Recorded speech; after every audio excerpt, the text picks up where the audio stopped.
ایک علاقے میں ایک بابا جی کا انتقال ہو گیا۔ جنازہ تیار ہوا اور جب اٹھا کر قبرستان جانے لگے تو ایک آدمی آگے آیا اور چارپائی کا ایک پاؤں پکڑ کر بولا کہ مرنے والے نے میرے 15 لاکھ دینے ہیں، پہلے مجھے پیسے دے دو پھر اس کو دفن کرنے دوں گا۔ اب تمام لوگ کھڑے تماشا دیکھ رہے تھے۔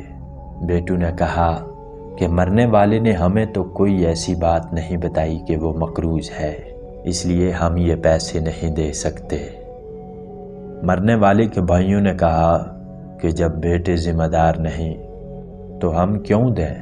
اب سارے کھڑے ہیں اور اس نے چارپائی پکڑی ہوئی ہے۔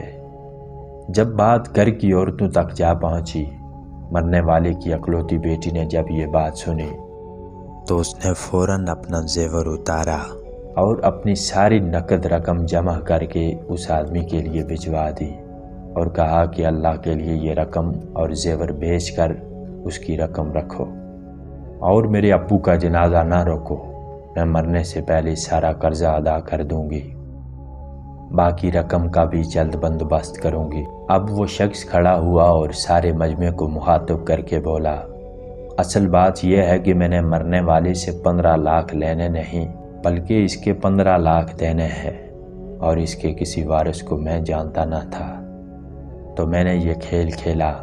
اب مجھے پتہ چل چکا ہے کہ اس کی وارث ایک بیٹی ہے اور اس کا کوئی بیٹا اور کوئی بھائی نہیں۔